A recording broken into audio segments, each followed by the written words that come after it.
Continuamos con más de su revista Acción 10 en la mañana. Vamos a hablar de un tema de salud muy importante en consulta, así que preste mucha atención. Recuerde que usted puede unirse con nosotros a través de nuestras redes sociales. Aparecimos como Canal 10 Nicaragua. Hoy hablaremos acerca de la osteoporosis y, por supuesto, para conocer más acerca de esto, nos acompaña el doctor René Urroz, quien es especialista en ortopedia y traumatología. Buenos días, doctor. Gracias por estar con nosotros y siempre traernos esa información tan importante para el cuidado de nuestra salud. Buenos días. Muchísimas gracias por la invitación y por un tema francamente tan importante. Yo voy a tratar realmente de plantear la importancia de este tema. ¿Cuál es la definición de la osteoporosis? ¿Por dónde va el concepto? ¿Los síntomas? ¿Cómo lo investigamos y qué podemos hacer? Es bueno poner atención a la definición que nos brinda la Organización Mundial de la Salud sobre osteoporosis. Nos dice que en primer lugar es una enfermedad sistémica, es decir, que afecta a todo nuestro organismo. Nos dice además que es progresiva, es decir, que va a ir avanzando y se va a ir haciendo cada vez más grave. El otro elemento nos dice que es un proceso de orden metabólico. ¿Por qué? Porque influye la vida de nuestro hueso, pero también participan algunas de nuestras hormonas, específicamente las hormonas sexuales, tanto en varones como en mujeres.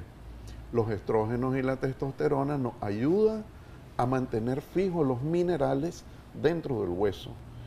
Y de ahí viene la comprensión conceptual que debemos de tener en la población. Osteoporosis es la pérdida de minerales dentro del hueso. Estos minerales son los que nos permiten que el hueso sea fuerte, duro, con cierta elasticidad y que no se rompa.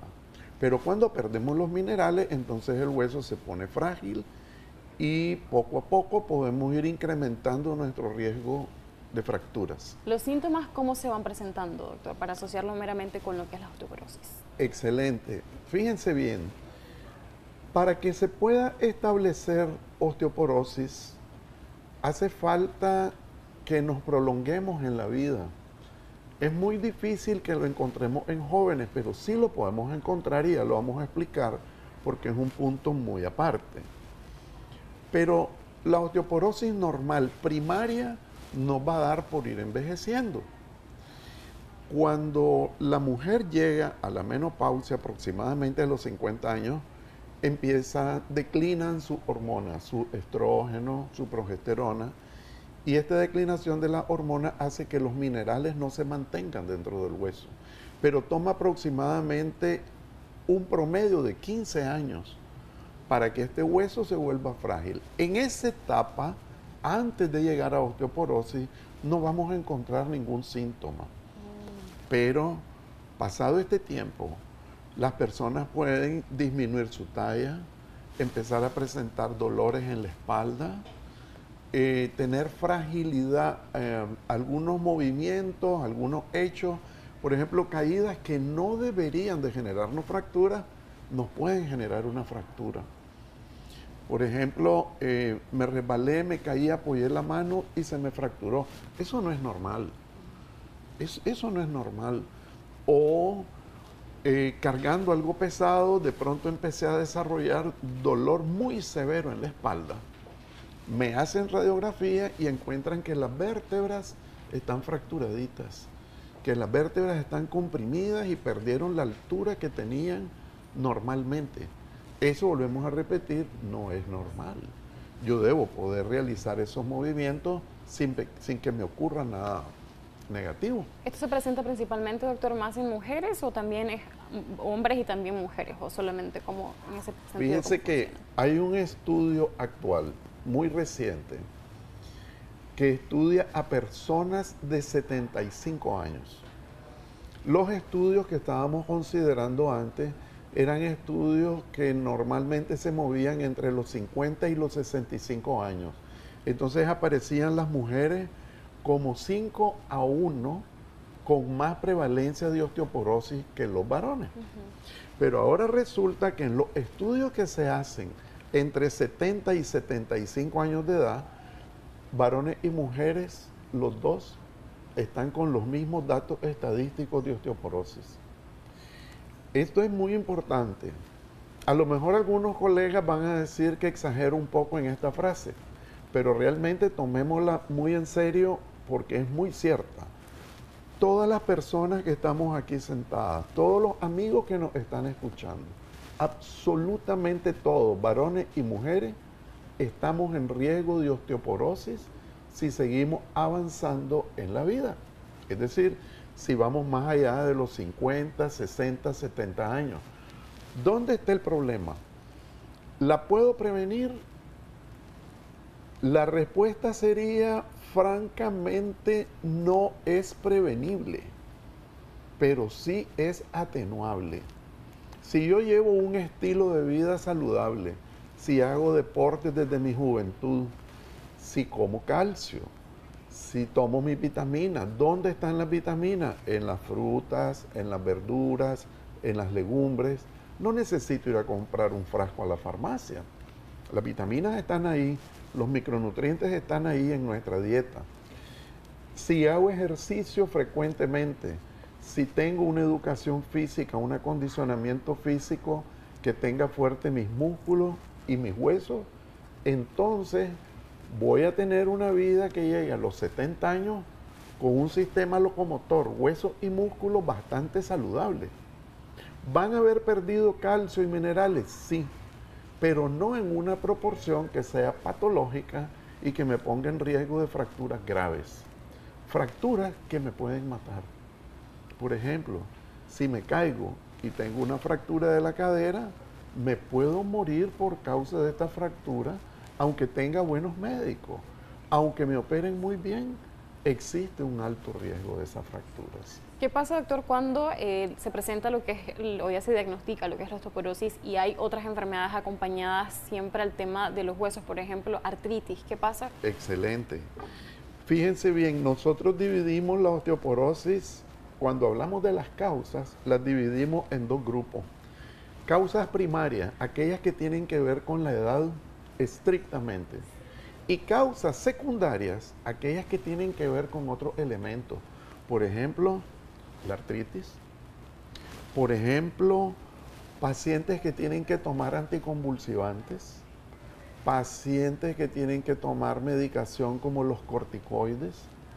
¿Los corticoides y los convulsivantes son malos? No, no lo debemos entender así. No son ni buenos ni malos. Son necesarios para el manejo de algunas patologías, pero por eso es que deben ser manejadas por un especialista que maneje muy bien el medicamento y sus consecuencias. Pacientes, por ejemplo, que toman extremadamente café, 5, 6, 7 tazas al día, no es correcto, puede sufrir descalcificación de sus huesitos. El abuso de licor y el tabaquismo, totalmente demostrado que te descalcifican el hueso. El hipertiroidismo, el aumento de la actividad de la tiroides, la disminución de nuestras hormonas. Entonces, todos estos elementos son causas secundarias de osteoporosis. Tengo que mencionar la medicación para el cáncer, por ejemplo. Los oncólogos aplican estos medicamentos contra el cáncer, pero están vigilantes de lo que va a pasar con el hueso del paciente. Por eso, si conocemos bien que hay osteoporosis primaria, osteoporosis secundaria, entonces podemos también pensar en cómo la vamos a investigar. Conocemos los síntomas: dolor, disminución de la altura, riesgo de fractura. Una señora que me llegue, que tiene 50 años, que tuvo una caída así, banal, pequeña, y se fracturó, eso llama mucho la atención. Y seguro que muchos de los amigos que nos están oyendo en su casa tienen pacientitas así. Entonces, ¿cómo lo investigamos? Vamos por 4 o 5 rutas diferentes. 1, la historia clínica de los pacientes. Sí. 2, hacemos una investigación en el mismo consultorio con 2 tipos de entrevistas. Una se llama FRAX y la otra se llama SARCOV-F, con las que investigamos el riesgo que puede tener un paciente. El FRAX incluso me dice el riesgo que puede tener a 10 años, no solo de tener osteoporosis, sino de tener fracturas graves. La otra herramienta que ocupamos es la densitometría ósea, que nos mide la cantidad, la densidad del hueso.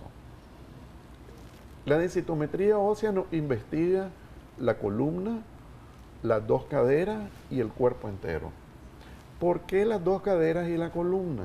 Porque, digamos, son los sitios donde de manera más temprana se va a empezar a perder mineral, y entonces vamos y perseguimos ese lugar como lugar diana, ¿verdad? Y hacemos también pruebas funcionales.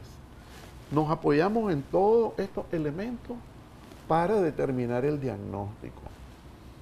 El especialista que está enviando una densitometría ósea también debe saber interpretar estos resultados, porque nos envían los resultados de todo el cuerpo, los resultados de la columna, de las dos caderas, pero nos envían también unos parámetros.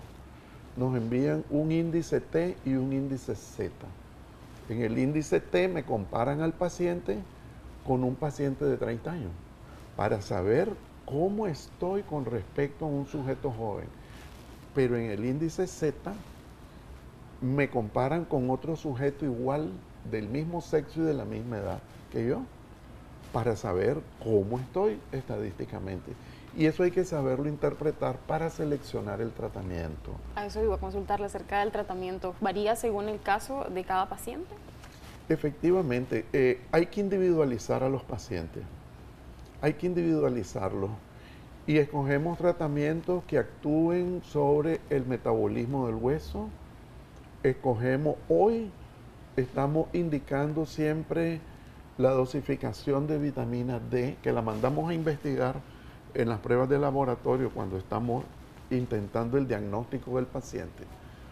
Dosificamos vitamina D, y si están bajos en vitamina D tenemos que enviar vitamina D, calcio, medicamentos que actúen directamente en el metabolismo del hueso, y siempre vamos a estar mandando acondicionamiento físico.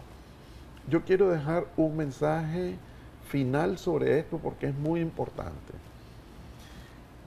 Por razones académicas hablamos de la osteoporosis de manera aparte de la sarcopenia, pero la pérdida de músculo y la pérdida de hueso caminan juntas. Si nosotros educamos el músculo desde muy jóvenes, vamos a tener un hueso que se comporte fuerte y sano en la vejez. La sarcopenia y la osteoporosis, decíamos, caminan juntas. Y hay algunos científicos que están proponiendo el término ya no osteoporosis, ya no sarcopenia, sino osteosarcopenia, como concepto más completo que nos permita manejar el problema. Por eso, parte del tratamiento va a ser acondicionamiento físico, pero no es cualquier ejercicio. Tiene que ser un ejercicio que nos genere hipertrofia muscular, fuerza, carga. Y alguien me diría, pero ¿cómo voy a mandar a mi abuelita de 80 años a hacer ejercicios de pesa? Pues le digo que sí. Si su médico es especialista en este tema, lo va a saber orientar. Hay protocolos para manejar esto de acuerdo a las capacidades de cada pacientito. Muchísimas gracias, doctor René Urroz. El tiempo siempre no alcanza para poder abordar estos temas, pero siempre agradeciéndole estas recomendaciones e información tan importantes que esperamos que nuestra audiencia tome en cuenta. En pantalla aparece el número telefónico del doctor René Urroz si usted tiene una consulta de manera especializada. Nosotros así hacemos un corte comercial. Ya regresamos con más de Acción 10 en la mañana.